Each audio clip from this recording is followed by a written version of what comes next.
This is Create the Next from ProCFO Partners, where every week we explore strategies and ideas for financial management and growth to help today's businesses put their financial picture in context. Welcome back to Create the Next. I'm Chris Bintliff, and I am excited today to talk to Don Gage about Atlanta.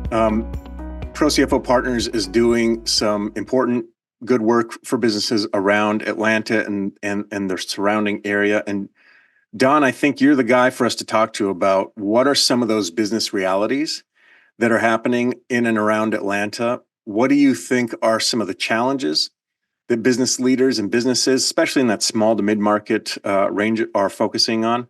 Let's just kind of have a wide-ranging discussion. And let's start with, how do you kind of define Atlanta? Are we talking about like 30-mile radius? Are we talking about the whole state of Georgia? Like, what do you think about when you're thinking about business in Atlanta? Yeah, well, great. Thanks for having me, Chris. I appreciate the time. Yeah, we're really excited about launching into Atlanta, obviously a major market in the growing Southeast. To your question of, what are the boundaries of Atlanta?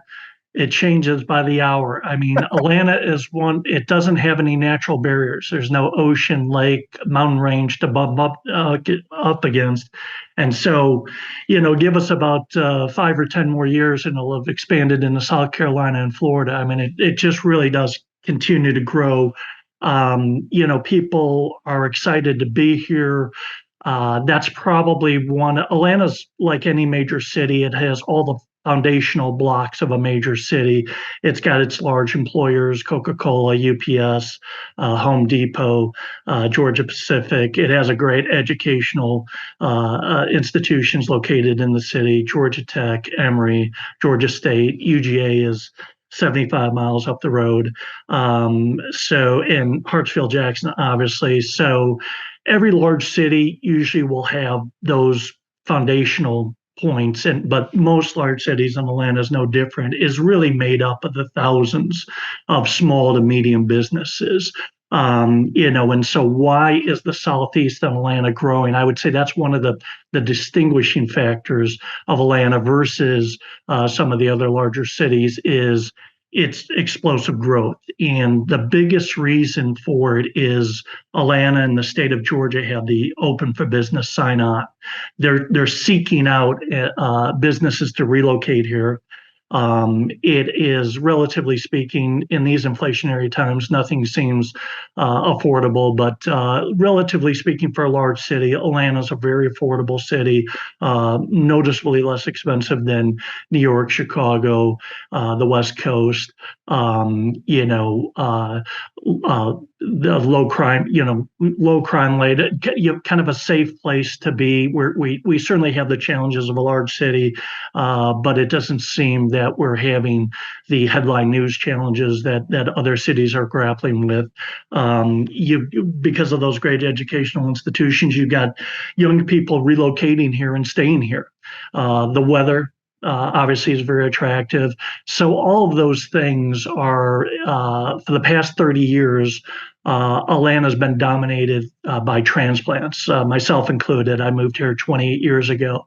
So Atlanta's attracting inbound a lot of people that, once they experience it, they like it and they stay. And so that's a challenge and an opportunity. Is Atlanta continues to grow, continues to change. The film industry has become extremely vibrant here. It's obviously not as large as Hollywood and whatnot, but it is significant, both in TV and studio productions. So it's always adding on to it, a vibrant startup tech community. So I don't see that changing anytime soon. I think that Atlanta is going to continue this trajectory of somewhat explosive growth. You bring up several interesting points to unpack, and two of them for me are the entertainment industry, which, if you've ever stuck around to watch the credits of your favorite movies or shows on TV, you're often going to see that Georgia Peach logo. Yeah, right. And also the sort of vibrant college town atmosphere. And how do those two things, how does this sort of youthfulness or kind of edginess inform business just kind of generally? Not every mom and pop is going to be interested in hiring college kids, and not every startup is founded by college kids or whatever. But there is in my experience anyway, a sensibility that is just kind of an energy that sort of permeates everything. Is that accurate? Do you agree with that? And how does that inform the business culture in general? Just kind of this tomorrow-looking, sort of forward-looking energy. Right, you're absolutely right. It adds a vibrancy to any community. You bring in this youth, and they're always challenging the way we do things, which is healthy. So you've got this constant regeneration of talent. The film industry attracts that. The colleges attract that. So you bring in all this culture and this, these cutting edge things where you're right. Some businesses and residents don't have any interest at all in that, but as a collective, it adds to the whole. It's better that you have that there, kind of pushing the city forward. Sometimes it's painful to they'll force you to think of, we want to do it this way, the next generation, and here's how we see the world. And that's how any of us as individuals and collectively as a community grow, is by always challenging ourselves and pushing in new frontiers. Sometimes you fight it. You get used to the norm. You're comfortable, but having that that vibrancy that comes from a younger population and constantly kind of renewing itself, people coming into the city, it's a healthy thing. It's definitely welcomed, and the effects of that is it just keeps sprouting up new businesses, new ideas get generated, and then small businesses, and then all of a sudden you've got a cottage industry going on. And again, film would be a perfect example of that. I don't know how many films or TV shows were being created in Atlanta 20 years ago, but it is now a very significant industry that's bringing in people. And the reason being is, Atlanta and the state of Georgia sought it out. Tax credits and whatnot. They said, why not film here? And the industry has obviously checked it out and liked what it saw. And you've got major productions going on here now. You mentioned at the top about South Carolina and about Florida to the south. Is that proximity? Is that sort of corridor? I mean, if you're gonna make it on the road from New York City down to Miami, you're going through Georgia. What does that proximity, that geographical proximity, change things? Is it just a function of sort of this expansion, as you mentioned, or is there so much opportunity happening because of the closeness, especially with South Carolina and Florida, to kind of that business climate? Yeah, the entire Southeast, which North Carolina, South Carolina, Tennessee, Alabama, Florida, is really, all of those areas are seeing growth, population growth and industry growth, whereas in other parts of the country, you're seeing contraction. Atlanta and Miami are obviously the largest metropolitan areas in the Southeast, so they are the major players of there. Hartsville, Jackson, it's easy to get in and out of Atlanta. It's just easy to transact business. And I think people, whatever has brought them here, once they check it out, they have a tendency to stay. There's a lot of things, like I said, that I mentioned, just cost of living, the weather, the tax rate, the whole bit that gets people to say, once they've experienced it, they want to stay. And so that's that foundation, and that, like I said, that boundary, I joked about it just expanding. I mean, it really is just expanding. And to your point, Atlanta's right in the middle of that corridor. It does seem the demographics are showing that there's a migration into the Southeast coming from the North and the Midwest, and then down to Texas, coming over from California and whatnot. And there's a host of reasons, and they're mostly the ones that I had ticked off. Is you've got areas that are actively seeking out growth, that welcome it, not just, every city will pay lip service, if you will, but they'll back it with their dollars, with their regulations, and that sort of thing. And then obviously we're the beneficiaries of things that we can't really control. An attractive weather climate, cost of living factors into it, and whatnot. So Atlanta's in a very good spot geographically by accident. That is the recipient of this tremendous population growth. How do these dynamics, when we think about ProCFO partners, fractional expert CFOs, and we want one in every organization. We think every company deserves an expert CFO. How do these business dynamics, where's the intersection there from your perspective? So as we look at this sort of growth mentality, as we look at maybe not even growth, but transformation or transition from one sort of way of doing things to another, as we look at geographically sort of expanding and things like that. Two questions. One is, what is the need or the concern that you can identify where, a fractional CFO could really be the thing to connect with here? And two, what is the importance of that sort of one of you kind of knowledge? I'm familiar with business here in Atlanta. I know the resources that we need to make this go. I understand the language we're speaking. Talk to me a little bit about those two opportunities and the importance of them. Right. And so one is more general that businesses have a challenge with, irrespective of their geographic location, and then the other would be what specifically does, Atlanta, what's the particular characteristics for that. On the more general, obviously it's great for what we do. It's fantastic to be in a growing, vibrant economy that's always expanding, because you've got businesses growing, and then all of a sudden with that growth, they require, an elevated advisory service that they don't have, that they've been doing without. Most companies, when you really think about it, the vast majority of companies don't need a full-time CFO. A public company would, obviously. Your large, complex companies that are always involved in the capital markets transactions, they're always closing on an acquisition or a sale or something like that. Those are companies that need a full-time CFO.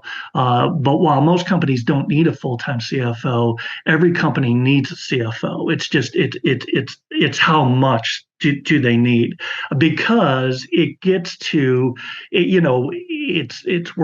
don't know what we don't know, and the education process of what a CFO does. Everybody's familiar with it. You're at a cocktail party. What do you do? I'm a CFO. You'll get the nodding head of like, oh yeah. And they'll ask their wife, what's he do? He does something in accounting or something like that. So, and it's not their job to know that. Yeah. It gets to, in answer to your question is, what's some of the common challenges that all businesses have, large and small? One of them gets to the why, their goals and their strategies. Are they foundational goals? Are they realistic goals? How did you pick those goals? Have you been thoughtful about it? Are they realistic? For example, you might be talking to a business owner and say, our goal this year is to grow product X by 20%. Sounds good. It's optimistic. What's not to like about that? Maybe nothing, but you have several products. What's your margin on product X versus product Y? Why product X 20%? Oh, that's our biggest seller.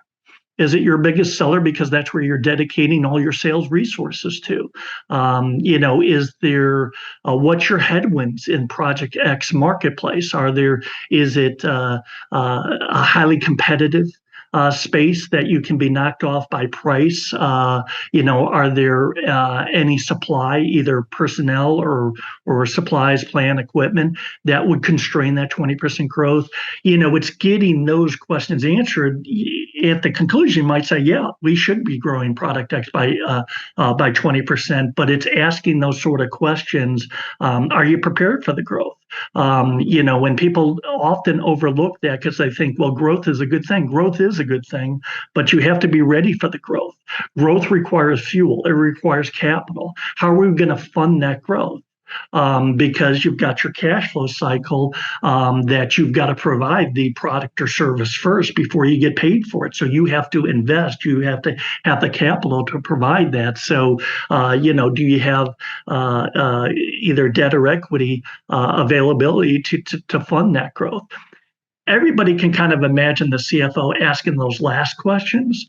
They probably don't think of the CFO of asking those first questions of the why and product X versus product Y and market differential. They go, whoa, Mr. CFO, get back in your box. Those are market questions or sales questions and stuff like that. A CFO is the strategic advisor to the company. That's the role that they play, as opposed to the functional accounting or controller role.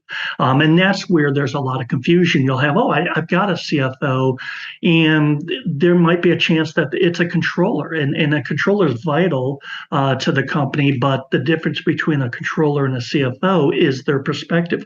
Which window of the car that you're driving are they looking out of? The controller is compiling the data, the information. They're telling you the runs, hits, and errors of the game that's been played. The CFO is looking forward out the front window of like, where should we be taking this? Do we need a new shortstop for the team? What's the marketplace for the shortstop? What do we have to pay for it, and will they get us to a pennant? In other words, I see what the batting average of our current shortstop is, and that's not going to get us to where we want to go, and so we've got to make that change. And so businesses, once I engage with people in this type of dialogue and in that education, the light bulb goes on of like, okay, yeah, I don't have anybody in my organization, at least from the financial side, or maybe in my organization and all, that's really asking those questions and pulling it all together. So all businesses struggle with that. That's not an Atlanta specific. With respect to Atlanta, with ProCFO, kind of their strategic plan is be a national, global, bring all of those resources of a firm, the collaborative nature of a firm, have centralized marketing. But then in the marketplace, to your point, each region has its own flavor, its own way of doing things, if you will. That camaraderie down here in the Southeast, you lead every business discussion with, the college football and how Georgia's going to do, and if they're going to beat Alabama. Up in the North, it's pro and stuff like, so everybody, has their own flavor. So that's helpful, having that boots on the ground, because and I like this part of it. It gets down. It's a person-to-person business.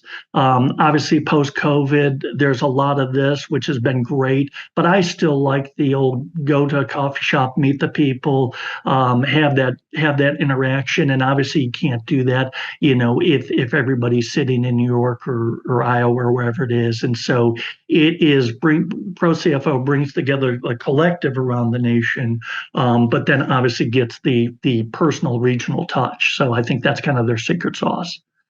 I mean, so much valuable insight that you've kind of uncovered there. And I think part of what kind of was a takeaway for me as you were sharing a lot of that strategic mindset is you might have a capable roster of financially minded experts, professionals on your team that you lean on. Your CFO is not the spreadsheet builder. They are informing what goes on the spreadsheet and what to do with what you're seeing on the spreadsheet. And I love that idea of this kind of strategic advisor, the strategic complement. Nelson Tepfer, the CEO, and I have talked a lot about the modern CFO and the importance of sort of rethinking that in your own organization, sort of culturally. What do we need? The answer is often we need somebody who can help us make sense of this stuff. And what I'm hearing you say is that's part of the whisper that we want to be in the Atlanta region. That's in the Southeast, is kind of, we can help you go from where you are to wherever you want to be, or even wherever you didn't realize you could be if you just looked at it a little bit different. Exactly. And that's one of the resources that we bring to bear because all of us have been usually involved in several industries. And then, like I said, if it's an industry that I personally haven't been involved in, somebody in ProCFO is.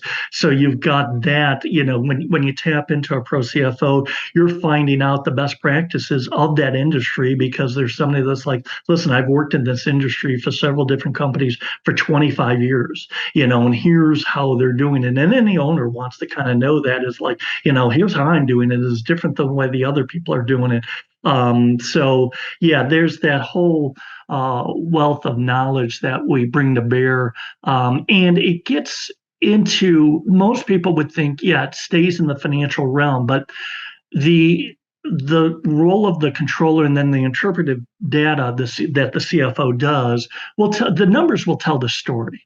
They'll tell you where your pain points are, where our challenges are, where our opportunities are, but the numbers won't change themselves. So as soon as you figure out, this is our challenge or here's our opportunity, we do indeed want to grow product X by 20%. It's feasible and here's the game plan. Now you have to execute. So now you've jumped over into the operational side of the business because again, the numbers won't just magically change themselves. People change the numbers. And so now I spend a lot of my time, I'd say half of my time, and I really enjoy it, is more on the operational side. If you popped into a conversation with me and my clients, you might be confused and think, is Don the chief operating officer or is he the chief financial officer? And you really can't, again, it's the chief financial officer side of me figured out where we want to go, what our challenge is, what our fix is, or how we want to tackle an opportunity. Then the operating side of me is this is how we're going to do it. Here's our staffing. We need to beef this up. We need to make some changes. Do we have the people in the right seats? That sort of stuff. And I think that's probably the surprise that owners, they're thinking, I didn't know that a CFO does that.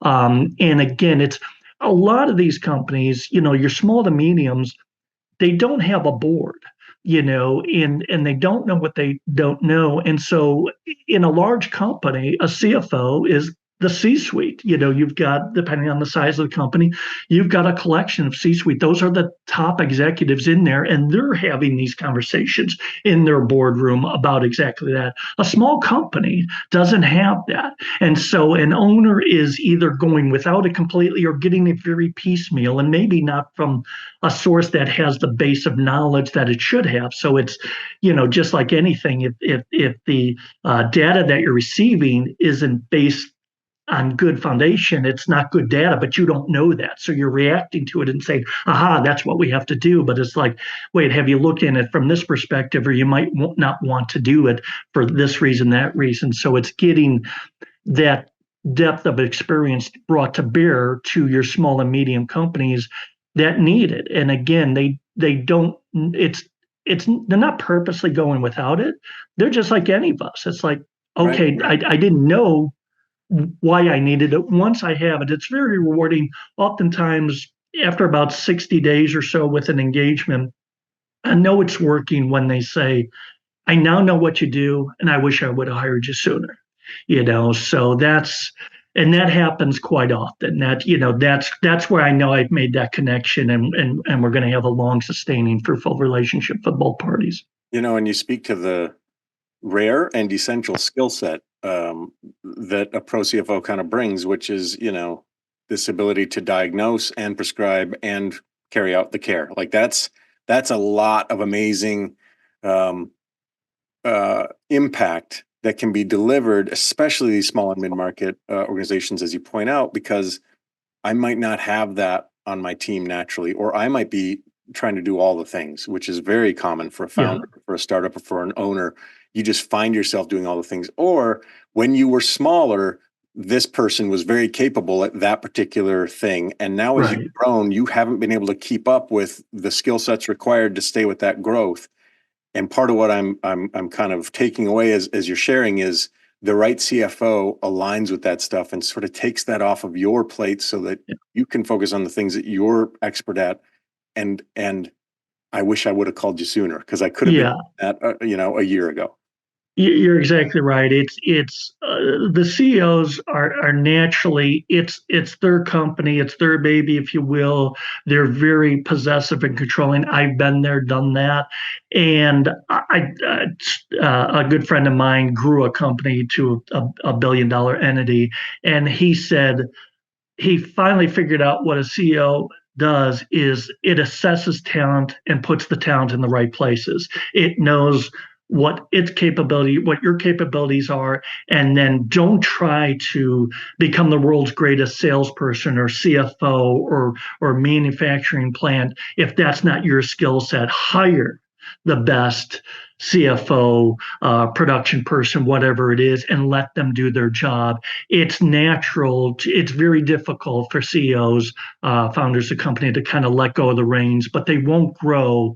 One person can only do so much. I don't care how talented they are. You can only do so much. You're only going to grow if you're going to stay sort of one person. I'm the chief of all the industries.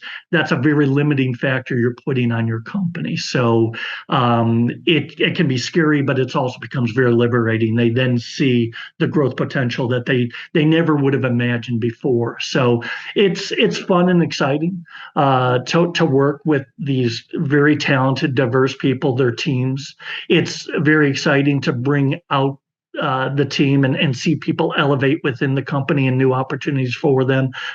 So, I enjoy that part of it. I enjoy, my mandate of growing the territory, meeting people. I have a genuine interest in what people do in the different industries. 20 years ago, I was just like anybody else. My head was down, focusing on what was on my plate and getting my to-do list done and not, lifting it up and seeing there's an incredible world out there. Now, with age and patience, you realize there's a lot of interest out there, and all you have to do is ask, what do you do?